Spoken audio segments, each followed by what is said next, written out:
Good morning, my beautiful friends. I just got back from the gym and I'm gonna be making breakfast. I don't know, I can't talk right now. Today I'm gonna be doing a what I eat for sustainable healthy weight loss. So if you saw my video back in June where I gained 20 pounds after I lost 70 pounds, I said that I was gonna be documenting this a lot better than I have been on YouTube, and I'm sorry about that.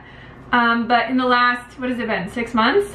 I've lost about 14 to 15 pounds. I only weigh myself once a month. So I weighed myself on December 1st and I was 126 pounds. So I think that was 14 or 15 pounds that I've lost since June, which I know is really slow, but it's very sustainable. I feel like I'm not doing anything at all. I'm not restricting my calories. I'm not working out like crazy. I'm not really doing anything except for eating healthy foods. I just want to talk about kind of where I think I went wrong. So when I had originally lost 70 pounds, I'd never in my entire life had reached a goal weight or had successful weight loss. So I really had no idea how to maintain my weight. And how I gained those 20 pounds back was, it's not that I was eating like junk food all the time or anything like that. I was just eating differently. I wasn't eating the way that I was when I was losing weight, which now I realize to maintain my weight whenever I get there, I have no real goal or time frame. I'm just letting my body do what it wants to do and get where it wants to get to. I have no weight goal, I have no weight time frame, none of that nonsense this time. I realize I'm still going to have to eat the way that I was eating to lose the weight in the first place.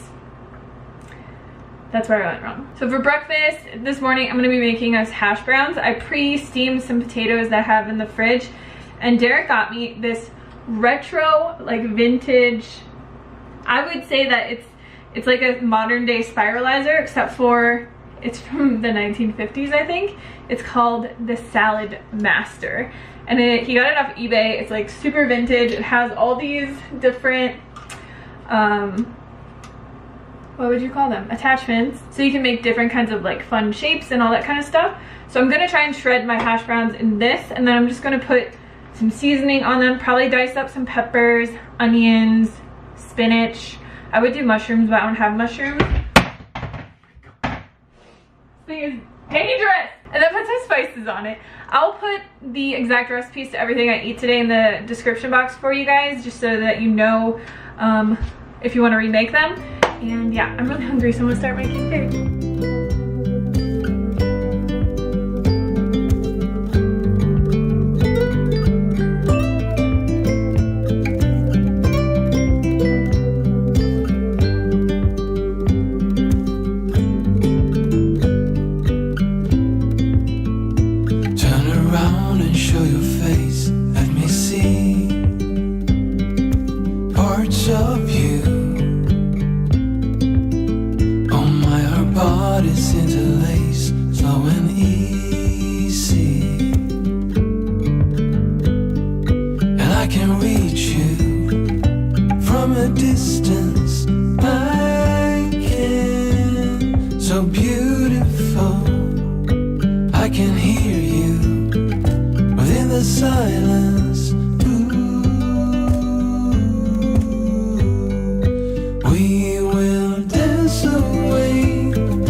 back inside from doing yoga. As you saw in the video, I've been working really hard on my handstands because I want to be able to do like a killer handstand. That's my goal for 2019. I want to talk really quickly about the exercise that I've been doing.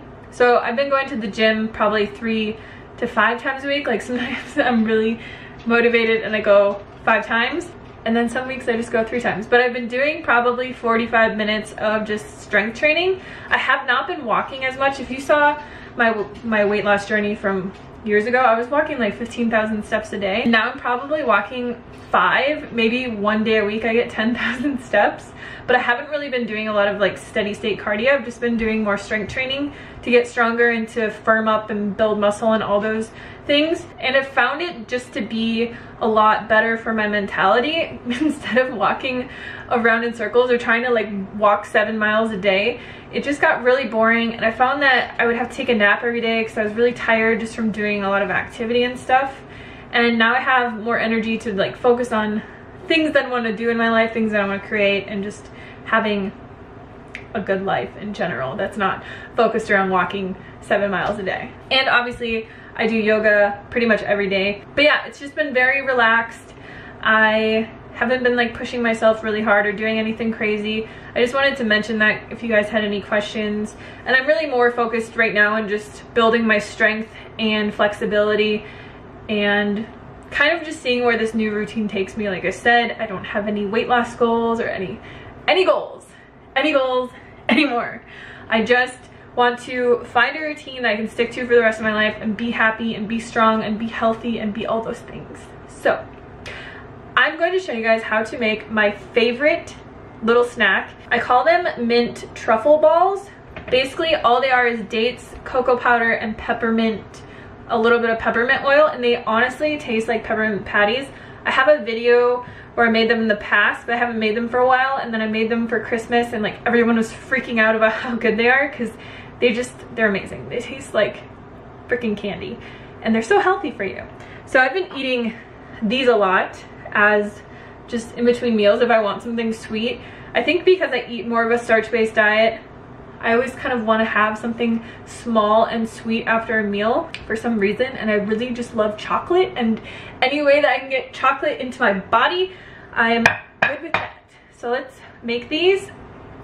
They're really simple to make. They're just kind of messy. So like I said, I'll be leaving the recipe for this in the description box below, but what I do basically is I use really good medjool dates. These are from 7hotdates.com, and they are the wet pack dates, so you don't have to soak them or anything. If you get dry dates from Whole Foods or any other kind of store and they're not super wet, I would recommend soaking them for at least an hour and then draining off all of that water. All we're gonna do is put our dates into our blender, add in our cocoa powder, and then add in our peppermint oil and blend it together. You really only need to blend it for a few seconds. And then I like to make these really small, so I just use a little teaspoon and I scoop out a little bit.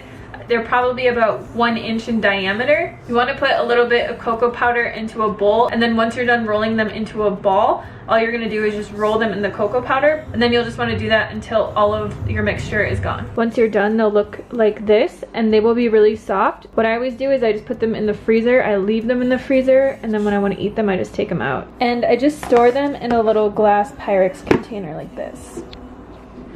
Hey, Baba. Why are you always in here? Today has been one of those days where I've been so busy and I wanted to make like good meals, but I'm gonna eat leftovers for lunch because I just have a lot of stuff to do, and then I'm gonna make something special for dinner. This is leftover lentil loaf from Christmas, and I actually like it so much better when it's cold because I grew up eating meatloaf. Hate to say that, but I always liked it better when it's cold. And this lentil loaf is amazing. Again, the recipe will be in the description box, and then I just have a side of sweet potatoes here that I just baked in my air fryer.